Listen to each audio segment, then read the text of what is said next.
Hello বন্ধুরা, সবাই কেমন আছো? আশা করি সবাই ভালো আছো, আর আমিও খুব ভালো আছি। ভালো থাকার কারণটা হলো আজকে আমাদের বাড়ি কল বসছে। তো এতদিন আমি আমার জায়ের কল থেকে জল আনতাম, আর টাইম কলে টুকটাক জল আসতো, সেইভাবেই কাজ করতাম। তো আজকে ভীষণ খুশি হচ্ছে, আমাদের নিজের জলের কল হচ্ছে। তো তার জন্য মিস্ত্রি দাদাভাইদের দুপুরে খাওয়াতে হবে, ওই জন্য মাংস ভাত রান্না করছে। আসলে আমার মেয়ে অনেক ছোট, তো ওকে সামলে বেশি কিছু রান্না করতে পারছি না, তো সিম্পল মাংস ভাত করছি। প্রায় 6-7 জন মতো খাবে দুপুরবেলা। তো তোমাদের দাদাভাই আমাকে অনেক হেল্প করছে, একবার মেয়েকে সামলানো, একবার এই কাজবাজ। বুঝতেই পারছো বাড়িতে কোনো কাজ হলে কতটা কাজ করতে হয়। এমনিতেই মেয়েকে নিয়ে কাজ করতে খুবই অসুবিধা হয়, আর আমাদের ফ্যামিলিতে করার মতো কেউ নেই, মাথার উপরে গুরুজন বলতে কেউ নেই। যাই করব আমি, আমার হাজব্যান্ড দুজনাই।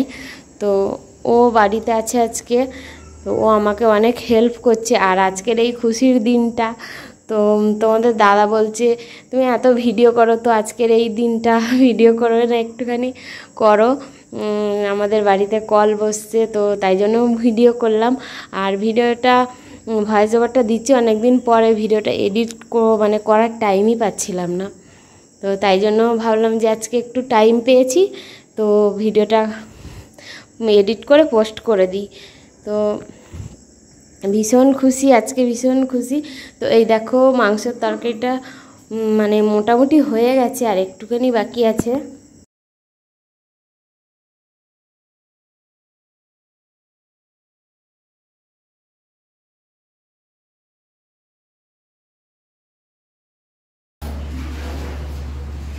বাথরুমে চান করছো? হ্যাঁ, ওই নতুন কল হয়েছে, নতুন কলে চান করো। যত চালাবে তত ভালো। বলছি এখন যত চালাবে তত জল পরিষ্কার হবে। হ্যাঁ, তো অনেক দরকারি জিনিস।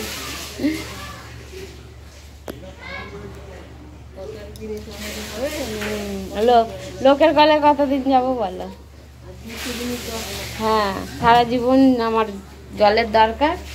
তো এই মাত্র মিস্ত্রি দাদারা খাওয়া দাওয়া করে চলে গেছে, আর আমরা তারপরে খাওয়া দাওয়া করে, মেয়েটা ঘুমাচ্ছিল, এই মাত্র আবার উঠে পড়েছে, আর এখনও অনেক কাজ বাকি। আর তোমাদের দাদা ভাই এখন চান করছে। আর আমার রান্নাঘরের অবস্থা খুবই খারাপ। এই যে রান্নাঘরটা পরিষ্কার করতে হবে। এই রান্নাঘরটা অনেক দিনের করা ছিল, কিন্তু ব্যবহার করিনি। ওই কিছুদিন আগে থেকে এইখানটা রান্না করছি, কিন্তু আবার এইসব গ্যাস ট্যাস আবার সরাতে হবে, রান্নাঘরের কাজ হবে, তাই জন্য রান্নাঘরে রান্নাও করি না, রান্নাঘরের কাজও হয়। আবার সব কিছু নিয়ে বারান্দায় যেতে হবে।